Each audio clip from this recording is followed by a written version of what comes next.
Hey guys, let's try this for a third time. So I'm Carolina Romaniuk, your child and family sleep specialist, and I keep getting, something keeps going on with Facebook today. So I rebooted and then I got kicked off, and then the same thing. So it was like bad service, so I hope everything's gonna be good. So I'll wait for a little while because we were getting some people that were logging on, and I want to get some more interaction. So why don't I ask you guys a question on what you are grateful for? So I want you to type that in the comments below. What are you grateful for? So there are like a couple of things that I would want to talk about today. Hi Diana, thanks for joining. But how I wanted to start off this video is, what are you grateful for? Tell me in the comments below, what are you exactly grateful for? Hi Megan. So I'm grateful for my family, for my beautiful children, for my husband, and the fact that I can help so many families with the need of sleep. So well, there's a lot more things that I'm grateful for, but at least I want to focus it down to 3 major aspects. So let me know tonight, what are you grateful for? And type that in the comments below. So I'll give it a couple of minutes until we start, getting some more people on. I'm seeing that we're getting some awesome peeps on. Hi, Diana. Yeah, Megan, thanks. It's finally working now. So Diana, your family, your husband, and your baby. So that's beautiful for Hayden and Hazel. Oh, Megan, that's awesome. So what else are you guys grateful for besides your family?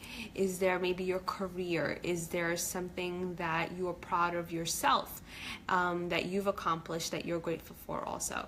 So we should always keep in the back of our minds, when we're done with the day, it always sometimes feels as though you're kind of woozing right by, and it's just kind of speedy, and by the end of the night you don't really recall anything that you did. Especially if you're a stay-at-home mom, your day just seems as though it's like one long hour and you don't know where the time has went. So you want to kind of stop, smell the roses, make sure that you're grateful, and you remember what the special things are in your life, such as waking up in the morning with just a smile on your face, waking up in the morning and having a warm bed. So you want to make sure that you are staying understanding and remembering and being with that moment and being grateful for it. So let's get started on this video. So tonight what we're going to be talking about is, how do I get my baby to sleep past 30 to 45 minute mark during their nap? So I do get that question asked often, so I wanted to talk about that tonight. And there are like a couple of aspects in what we're going to go into. There's mainly 3 things that I want you to look out for if your child is taking short naps. So the first part that I would want you to look into is actually understanding the science behind it, understanding why your little one is waking up at night. So not at night, during naps. So one of the first things is, for an example, let's say there is an outside noise that can be waking them up. Sometimes I've had living in New York, that there's a lot of construction going on, and there are times that are, specific times during the day where there's a lot of construction going on, and it can be interfering with your little one's nap. So keep that in mind. It can be outside noises or an outside piece that can be waking up your little one, like an alarm clock, within that 30 to 45 minute time frame. So that's one. Also, the lighting is also important, that you want to focus on that too. So is there any light that goes into the room? Remember, light is your enemy when you're trying to sleep. So darkness is your savior, and you want to make sure that it's as dark as possible in the room. Of course, you don't want it to be cave-like, but some children are very sensitive to light. So if there is even a night light, that can still keep them wide awake. So you want to make sure that you have at least the environmental aspects good on that part. And understanding that when a child wakes up between 30 to 45 minutes, that just means that they are going through a sleep cycle transition. Every child wakes up after that time frame. Now, the difference between a child that can put themselves back to sleep and one that cannot is that when that 30 to 45 minute mark hits, what happens is that they have a light stage of sleep and then they wake up and they don't know how to put themselves back to bed. So a child that can't put themselves back to bed, they don't need they don't have an association, they don't have a crutch, they don't need a prop or anything else that needs to help them kind of, you know, go back to sleep or anything like that. So if your little one does have an association, I want you to look into that. What do they need in order to fall back asleep? So whenever a child wakes up from a sleep cycle transition, or, you know, also this is regarding towards night as well, and they need something to help them be put to bed. For an example, to be rocked, to be held, to have a bottle, you know, a pacifier, something along those lines. So if they need a prop to help them go back to sleep, once they wake up from that 30 to 45 minute mark, which is a light stage of sleep, they'll automatically need that prop in order to help them go back to sleep. So that is one thing that I would want you to look into. If that is your case, if your little one does need, and it does have an association or something that they need in order to fall back asleep, and you would want to kind of wean them away from that, put a plan together and specifically what your associations are, break them up into components and use them as strategies that you would kind of help to put your little one to sleep. So if it's feeding, that they need to be fed after every waking, then you would work on that and how to eliminate that. Of course, you would be starting at least the age of 4 months, not younger than that. Also, if they're having, for an example, an association of rocking or to be held, you would start the process in how you would eliminate that. We always start with nighttime first. Nighttime is your most consolidated length of sleep. Thanks for liking, guys. If you like this video that I'm talking about tonight, make sure you please share it so I can get more parents, because I know that this is a really popular question and I want to get a lot more parents on here. It'll mean the world to me, and I know it'll mean a lot to you too, so we can get maybe your friends, family members, colleagues that you might work with. So let me try and take my glasses off because I'm seeing like there's like this light and it's like bothering me because I just keep staring at it. So what you would want to do is make sure that you are taking away that association and helping to teach your child how to sleep independently.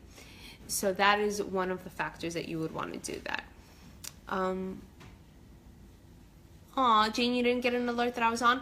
Well, you know, every Monday, Tuesday, and Wednesday I'm on at 10 p.m. sharp. So I apologize for last week what happened, but I did make it up for the following day. But you should always log on Monday, Tuesday, and Wednesday within those 3 days at 10 p.m. for me to be on with a live chat. And if you have any specific questions, you could always message me, so I would be able to kind of have for the next chat on the question that you guys have, and I'll be able to answer that. So we're going from understanding the science of the sleep, why your child wakes up between 30 to 45 minutes. So that's a light stage of sleep, so every child goes through that. Next part is understanding if they have any type of an association, and if they do, you want to work away from that. You want to instill proper sleep habits for them.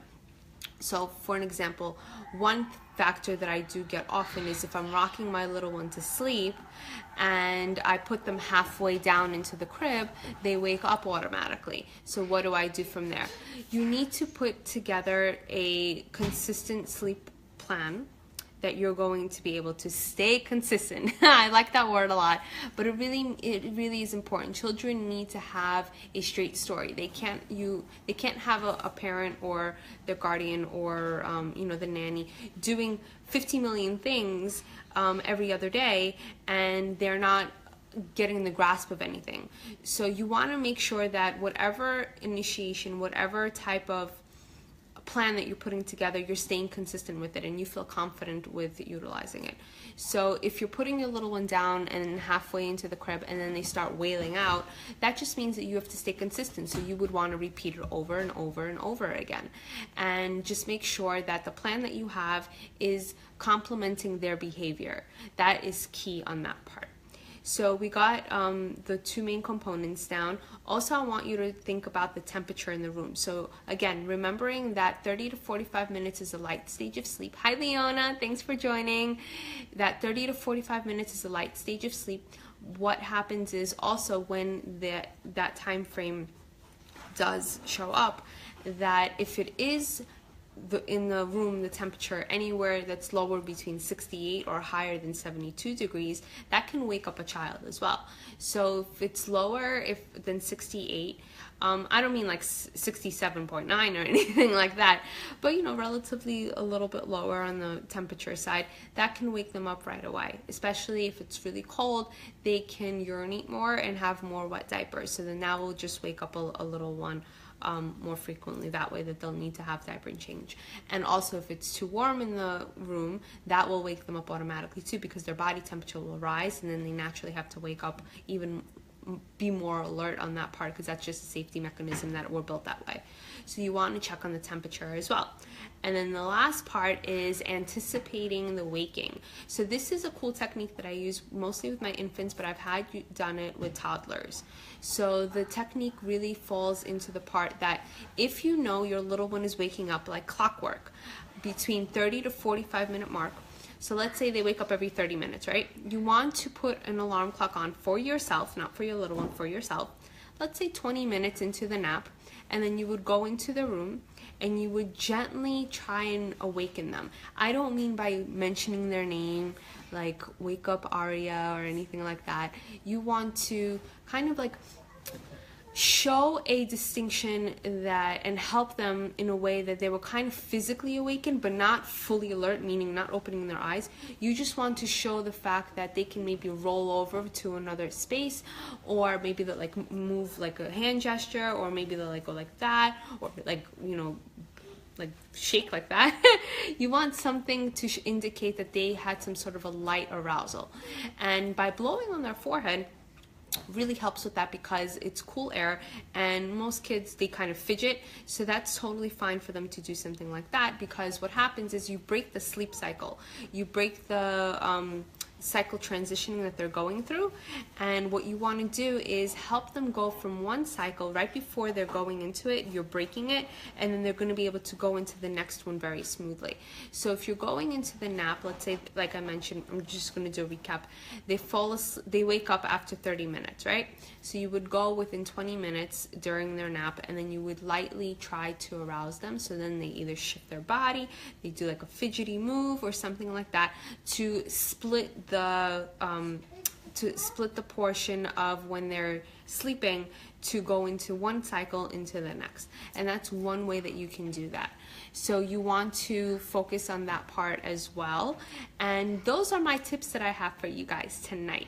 So let's see, I have a couple of questions. I want to answer them. Let's see, what do we have? Okay, let's see. And for you guys that are just signing on, I was talking about earlier, what are you grateful for? So give me at least 3 things that you're grateful for. And I want to know what they are. Put them in the comments below. If you're shy, you can PM me, so then at least I could know what you are grateful for. So let's see, what are...